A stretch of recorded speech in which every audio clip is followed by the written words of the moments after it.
Educação, música e informação. Gruppencast da UERGS. Bate-papo de qualidade.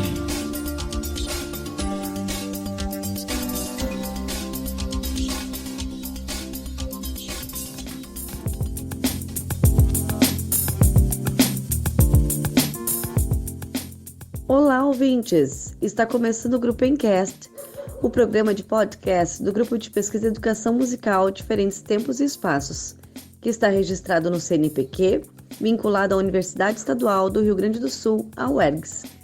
É coordenado pela professora doutora Cristina Rolim Wolfenbittel.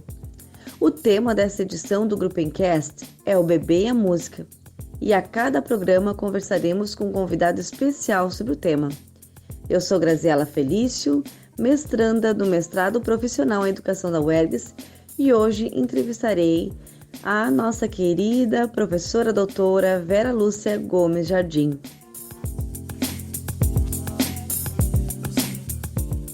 A professora Vera Lúcia tem doutorado em educação, história política e sociedade pela PUC São Paulo e mestrado em educação também, História, Política e Sociedade pela PUC São Paulo.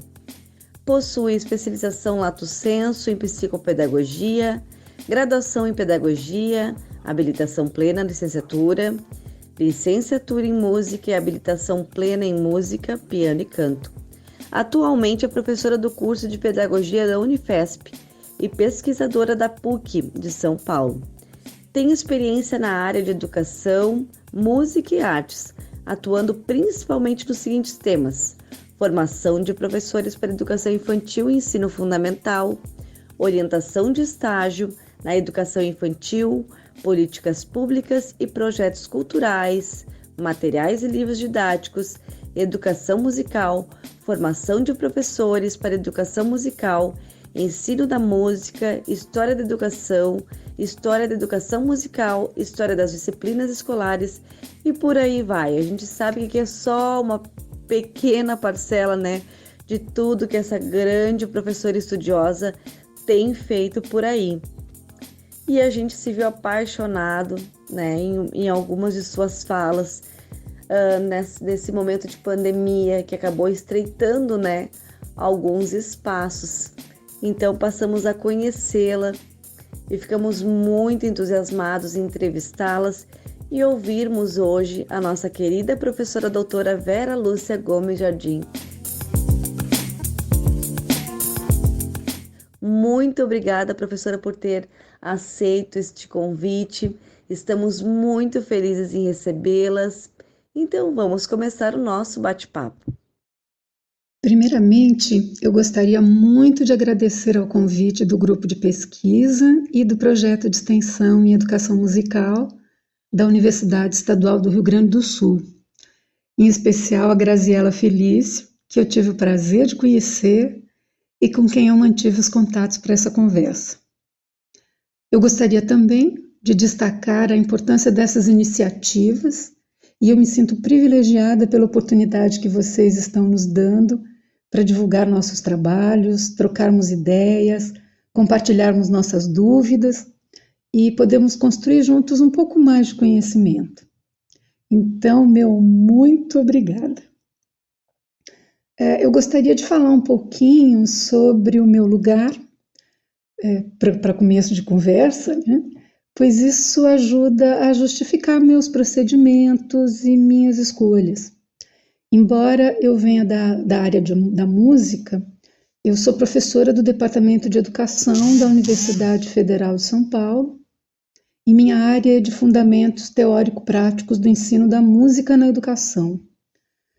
E eu atuo no curso de pedagogia. De modo geral, eu observo que tanto os alunos da pedagogia quanto os pedagogos que trabalham nas creches, na educação infantil, no ensino fundamental e em EJA, educação de jovens e adultos, não se sentem muito confortáveis ou com competências ou preparados para trabalhar com música com as suas turmas nas escolas. Na minha visão, o desafio principal do trabalho com música é recuperar a relação espontânea das pessoas com a música, né? Como uma linguagem acessível para todos, sem a ideia da perfeição, da afinação, da qualidade da voz, né? Sair da ideia desse talento e mergulhar na musicalidade natural. Esse é um termo que eu me apropriei, mas é da professora Leda Mafioletti, da Universidade Federal do Rio Grande do Sul. Então, pensando nesse termo e no conceito por trás dele, eu costumo convidar os meus alunos a experimentar essa musicalidade natural e aprender com os bebês. Aprender com os bebês como é que se aprende e como é que a gente aprende. Então, minha querida, para a gente iniciar, a gente lhe faz a seguinte colocação e pergunta. Você, analisando a sua trajetória de formação, de estudos, que não é pouco, né? A gente sabe que não é pouco, e atuações sobre linguagem, música e bebê, perguntamos a você, como você vê o processo de aprendizagem dos bebês?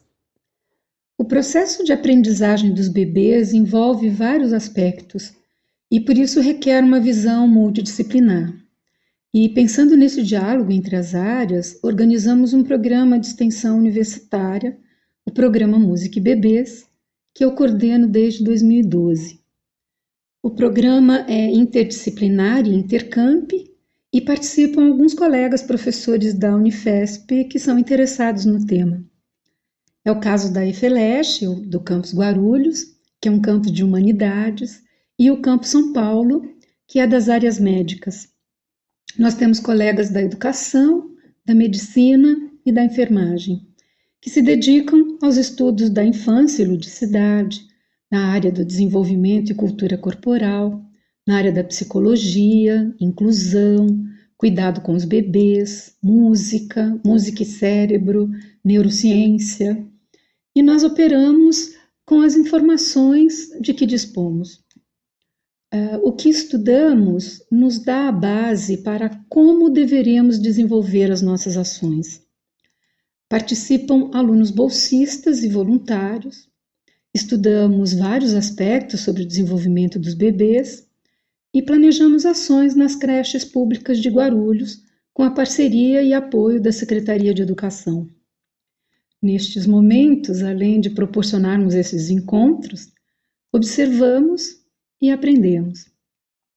Nossos objetivos são voltados para formar os futuros professores e promover a formação continuada dos professores que estão em serviço na rede municipal e buscando também a melhoria da qualidade do atendimento à comunidade, aos bebês e suas famílias. Sempre que temos oportunidade, desenvolvemos estas ações juntamente com as famílias dos bebês. Isso é um pouco mais complicado por conta das condições concretas de vida destas famílias. Mesmo assim, temos uma participação bastante importante delas, né? Todas as ações são planejadas usando a música como recurso principal, mas não damos aula de música para os bebês, nem ensinamos os bebês a tocarem um instrumento musical. O que nós fazemos é privilegiar o modo como os bebês aprendem e procuramos proporcionar momentos alegres, lúdicos, afetivos, significativos e criar oportunidades para o aprendizado. Então, criamos situações em que os bebês são estimulados com recursos que despertem seu interesse, que possibilitem observação, experimentações, investigações e interações. São as situações estimuladoras que incentivam a movimentação e a necessidade do controle corporal dos bebês. Pegar, chocalhar, se surpreender com as sonoridades diferentes, ter atenção ao som, fazer descobertas, observar outros bebês e adultos, tentar imitar, comparar, sempre com brincadeiras, com cuidado, com segurança e garantindo a qualidade sonora do ambiente para evitar ruídos excessivos, né? E são essas experiências que constroem o conhecimento e aprendizado dos bebês e que vão consolidando cada vez mais suas competências, dando mais autonomia e podendo ampliar as suas escolhas. E também individualizando, né? Definindo preferências de cada bebê. Muito obrigada por essa resposta, professora. Quanto conhecimento nos é oferecido e como somos gratos de tê-la aqui conosco.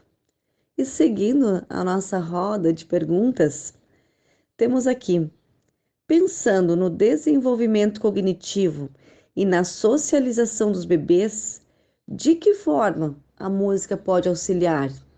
Os bebês são ativos e observam tudo com uma enorme predisposição para aprender. E já começam a ser estimulados antes mesmo de nascer.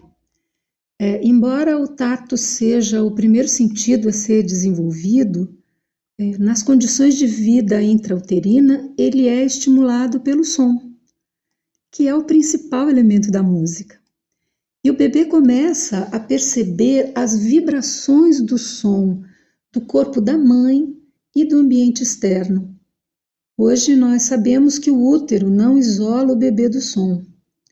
A audição é o segundo sentido que começa a se desenvolver no feto por volta do 5º mês de gestação.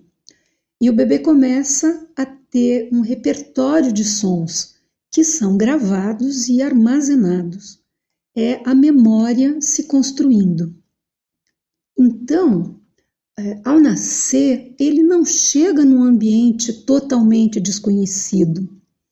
Ele reconhece a voz da mãe, dos sons característicos da casa, das pessoas próximas, se tiver um contato com ele, né? O pai, por exemplo, que conversa com o bebê na barriga da mamãe, né? Alguns estudos listam até uma série de reações de reconhecimento e de sons pelos bebês, inclusive de músicas que a mãe ouvia ou cantava para o bebê. Essa memória se refere ao período em torno dos últimos 4 meses de gestação, a partir do momento em que a audição começa a se desenvolver. Estes são os primeiros indicativos de aprendizado e conhecimento do bebê, que lhe permitem, ao nascer, já estar em interação com a sua família. Os bebês os reconhecem. Aí a gente lembra de Paulo Freire, né? Todo mundo sabe alguma coisa. Ninguém chega sem nada. E o bebê sabe se comunicar. Nós aqui não entendemos muito bem porque usamos mais as palavras e ele não sabe falar. Não sabe controlar seus músculos do corpo, dos músculos da boca, da língua. Não sabe ver. É muito músculo para controlar como colocar o olho no lugar certo. Mas o bebê sabe sentir.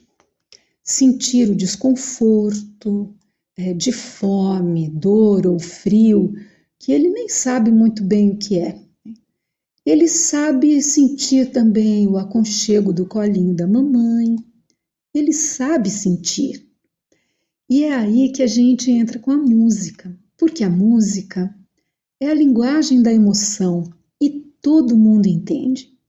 A gente sabe quando a música é alegre, quando é triste, quando é agitada, quando é calma. A gente não precisa nem de letra, nem conhecer o idioma e também não importa qual é a alegria ou a tristeza. A gente sabe e sente a nossa emoção. Cantar para o bebê é uma tarefa fácil, né? Mas cantar somente para ele, olhando nos olhos dele. A gente pode repetir a música que o bebê já conhece, outras diferentes, alegres, divertidas, mexendo os pezinhos, as mãozinhas, né?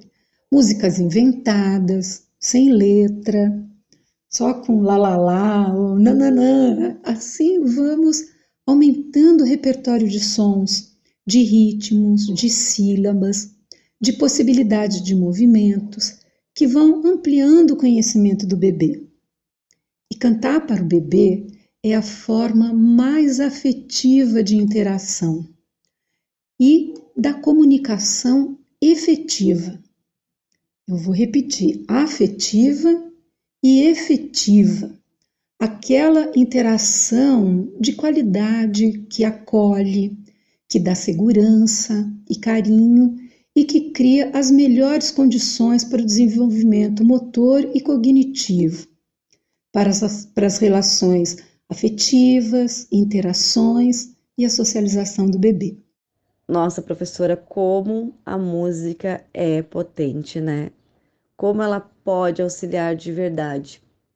Que bom que estamos aqui trazendo aos nossos ouvintes, a todos nós, né, esse conhecimento para que a gente possa oferecer aos nossos bebês um rico desenvolvimento, né? E seguindo, professora, nós sabemos dos seus estudos acerca da linguagem e música e por isso perguntamos: de que forma a música se relaciona no processo de aquisição da linguagem? Nós somos dotados de várias linguagens e utilizamos várias delas simultaneamente, inclusive quando conversamos com os bebês. Nos comunicamos por meio de falas, gestos, entonações, caretas, que se coordenam numa mesma lógica, com significados e sentidos compartilhados com quem interagimos. A gente fala com o olhar, com o corpo, como a gente entoa as palavras e como a nossa expressão dá ao nosso discurso muito mais do que o significado que a comunicação verbal permite. Quando a gente fala sobre a comunicação com os bebês e a aquisição da linguagem, eu penso que estamos falando de todas as linguagens que utilizamos e que envolve a comunicação. Estamos falando da nossa interpretação e expressão, do domínio dos nossos movimentos corporais, da nossa capacidade de cantar, ou seja, das competências humanas das quais todos somos dotados. Na nossa fala, as nossas inflexões de voz carregam a nossa emoção, como um modo de musicalizar as palavras. A prosódia retoma na fala a música como linguagem da emoção. E é a linguagem que o bebê entende e aquela que ele demonstra mais interesse. Se cantarmos olhando para o bebê, além da música e da nossa voz, nós damos a ele mais oportunidades para observar os movimentos, as condições de ver as nossas expressões faciais, o movimento da nossa boca, e ele pode se sentir mais estimulado a tentar imitar e tentar articular outros sons. Isso colabora para o aprimoramento do uso do aparelho fonador, que envolve a articulação da língua, nariz, faringe, lábios, cordas vocais. Ou seja, colaboram para o desenvolvimento dos aspectos físicos e ajuda ainda dando melhores oportunidades de participação nas interações sociais, porque aumentamos o repertório do bebê e ele pode ter novos meios para se expressar. Quanto maior o repertório de conhecimento, maiores são as possibilidades de sinapses ou de relações para novos aprendizados. Outra questão importante é o poder que a música tem de se perpetuar na nossa memória. As músicas que o bebê vai aprendendo vão oferecendo novas referências e novas possibilidades para o seu desenvolvimento. A música possibilita a interação afetiva e lúdica, oferece o ritmo que organiza, dá a possibilidade de diferentes estruturas de melodia, e transmite o caráter da emoção, permitindo a experiência e o acesso a essas emoções e sentimentos. Além disso, pode ser feita em conjunto. Não há nada mais prazeroso do que cantarmos em conjunto. E não tem melhor forma de interação. Olha que interessante, né? É muita coisa para a gente estudar. Que bom! E estamos aqui para isso, para estudarmos, né? Aprendendo. E ouvindo, professora querida, suas falas em outros momentos, você falou sobre canções específicas para bebês. Que tipo de canções, professora, seriam essas que você indica para que se tenha maior êxito no desenvolvimento do bebê? Cada vez eu aproximo mais a educação musical às lições de Paulo Freire, quando ele fala sobre a necessidade de construirmos pontes para que os professores cheguem aos seus alunos e possam compreendê-los nos conhecimentos deles, dar-lhes as mãos e levá-los para outros conhecimentos. Falei no começo da nossa conversa que os bebês já têm repertório. Então, vamos falar um pouquinho sobre repertórios e as pontes.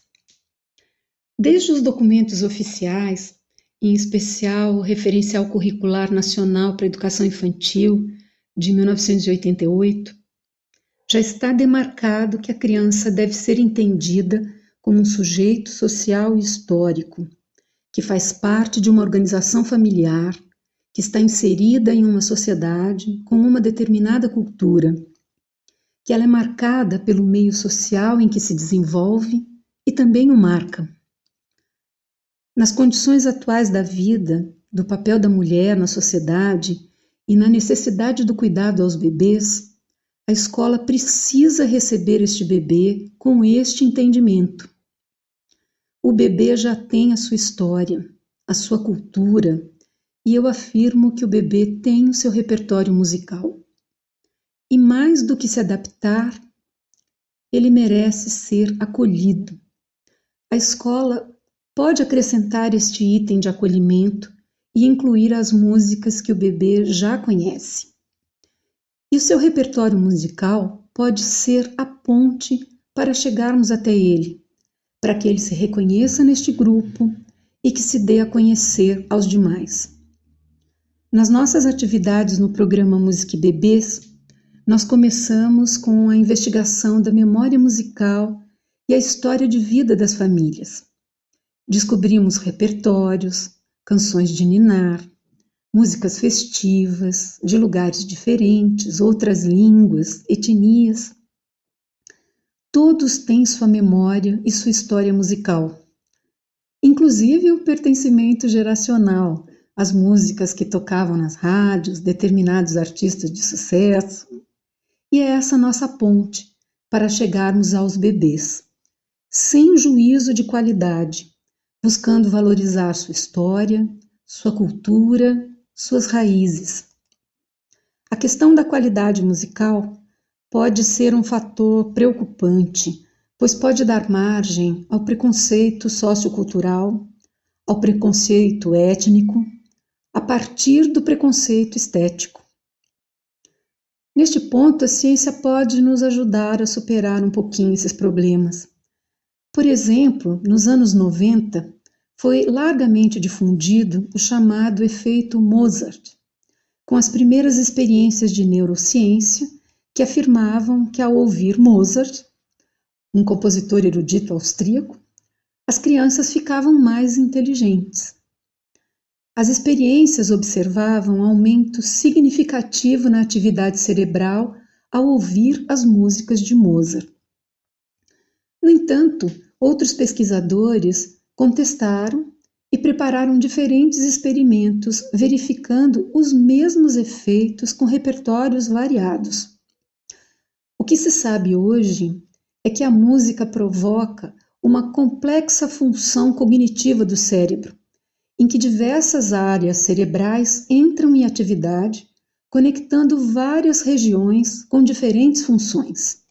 Então podemos ficar tranquilos e podemos escolher a música que nos agrada, sem nos preocuparmos sobre qual é o seu gênero, seu estilo, sua procedência, sua idade.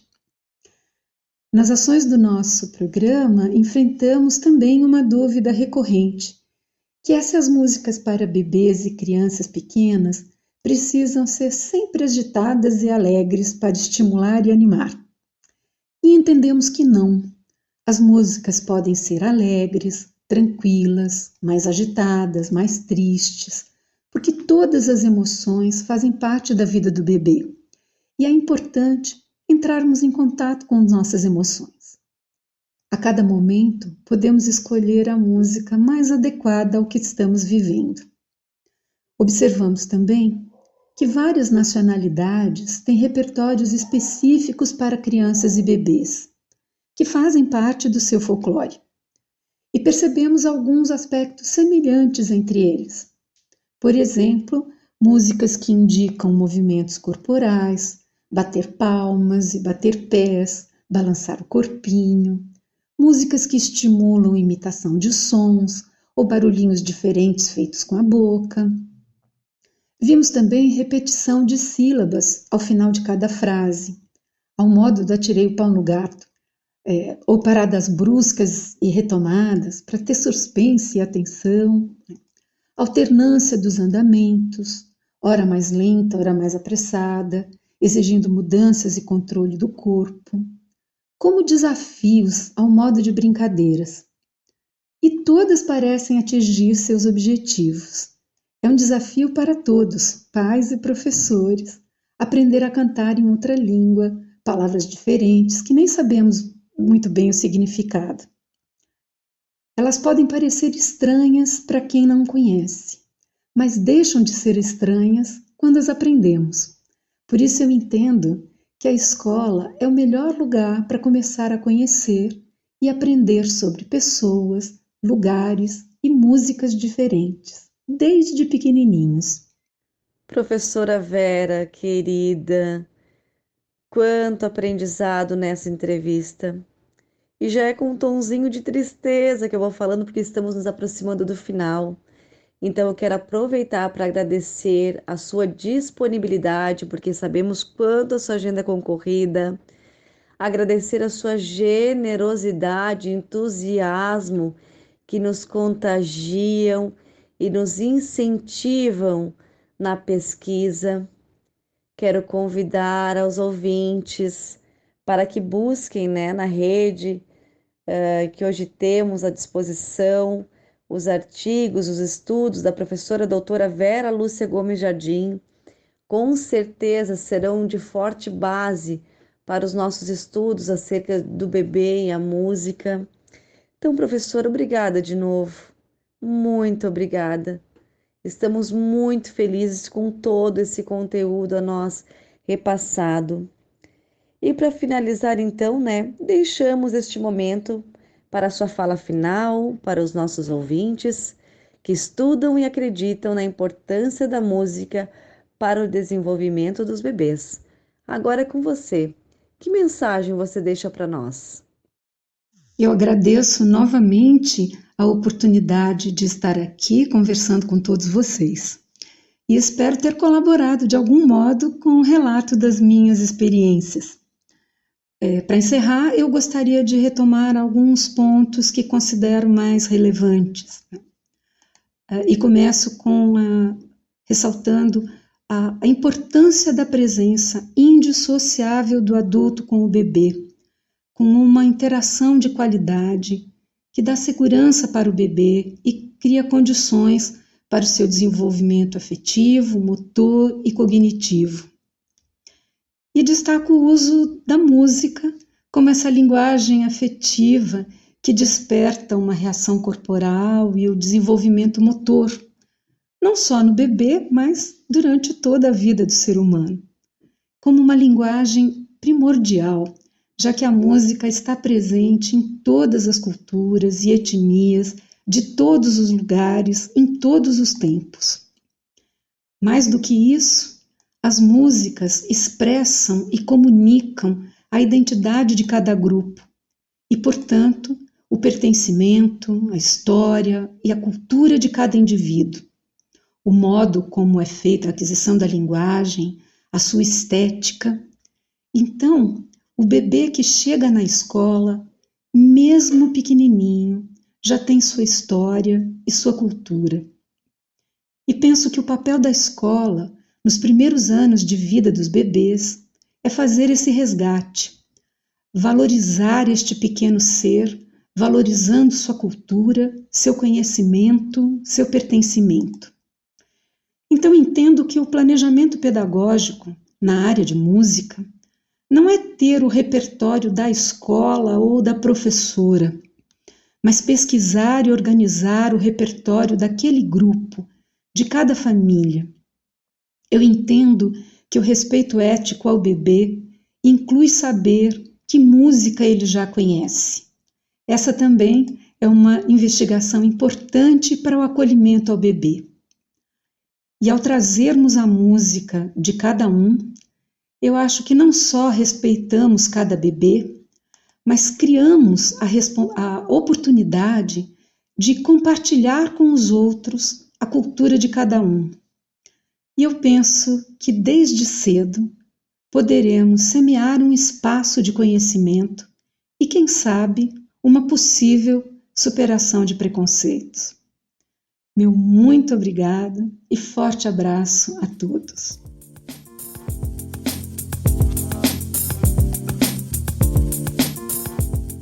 Professora Vera, então encerramos este momento de grande aprendizado. Quero então lhe agradecer por ter estado aqui conosco, a sua disponibilidade de tempo, né, que foi corrido, e sabemos, né, de toda a sua dedicação, o tanto que exige toda a sua rotina, né, de estudos, pesquisas, trabalho, e foi de grande valia para nós termos você aqui conosco hoje. Com certeza suas palavras vão ficar martelando, né, na nossa cabeça, num modo positivo, né, para que a gente cada vez mais fique entregue, pensando na questão tão importante que é a educação musical. Muito obrigada. Então, eu, Graziela, me despeço de todos os ouvintes e agradeço, né, pela audiência e até a próxima.